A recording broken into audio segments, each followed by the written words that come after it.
Bonjour, bonjour, jour 4, jeudi 1er février. Aujourd'hui, je vous propose le thème de l'unité. Wow, wow, wow, l'unité.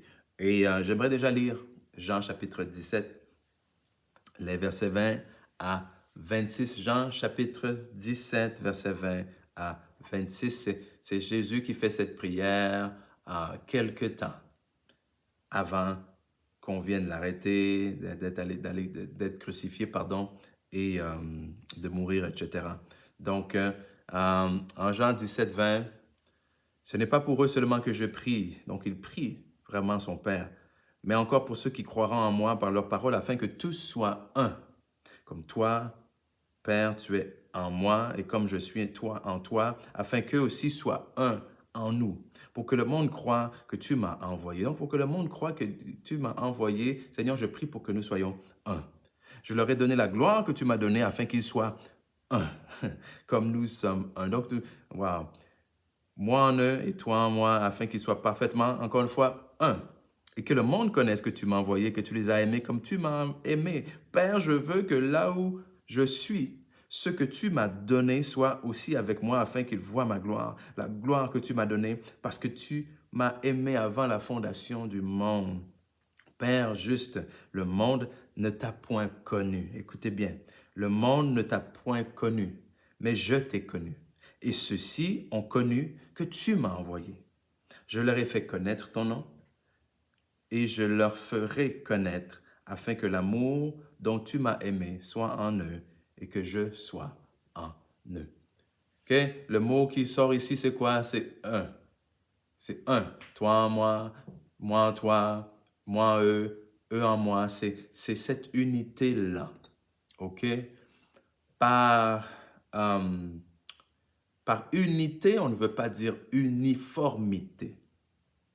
Uniformité, vous connaissez le mot uniforme, ça signifie quoi? Hein? Lorsqu'on porte un uniforme de travail, c'est simple. Tout le monde porte le même uniforme et peut être identifié facilement.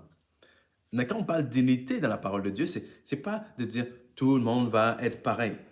Tout le monde doit prêcher la même chose. Tout le monde doit avoir la même église. Tout le monde, non, non, non, non. Mais c'est l'unité.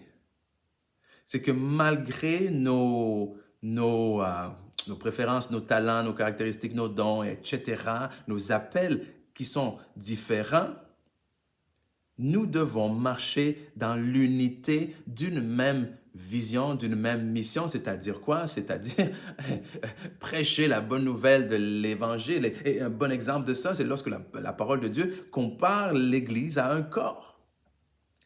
Notre corps a toutes sortes de membres différents.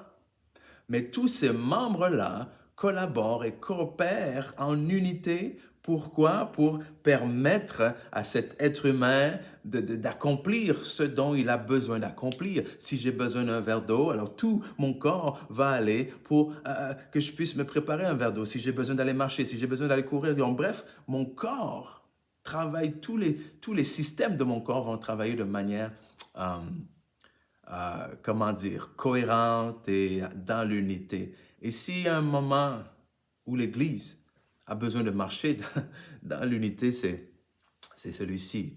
On parle souvent que Jésus revient bientôt, nous sommes dans les derniers temps, mais Jésus revient chercher une Église euh, sans tache, ni ride, ni rien de semblable. Hein. Et cette Église sans tache, ni ride, ni rien de semblable, pour moi, ça serait une Église unie. Jésus dira, à l'amour que vous avez les uns pour les autres vont voir que vous êtes mes disciples. On pourrait dire à l'unité que vous avez ensemble. Donc oui, oui, aujourd'hui, on veut prier. On veut prier pour l'unité dans le corps de Christ. On veut prier pour les autres églises dans notre ville. On veut prier pour les autres églises dans notre région. Pourquoi? Parce que nous ne sommes pas en compétition. Il faut que ces choses-là cessent. Nous ne sommes pas en comparaison. Quelqu'un a peut-être la main, l'autre est les pieds, l'autre est l'oreille, etc. OK? Nous devons nous encourager les uns les autres et marcher dans l'unité. Pas juste pour le bien de l'Église, mais pour les gens autour. Quel témoignage est-ce que nous rendons au monde lorsque l'Église marche de manière divisée? Amen. Donc, Aujourd'hui, le thème, la direction, prions pour l'unité dans l'Église. Et priez pour que vous puissiez être une personne qui préserve l'unité. Amen. Qui préserve l'unité comment?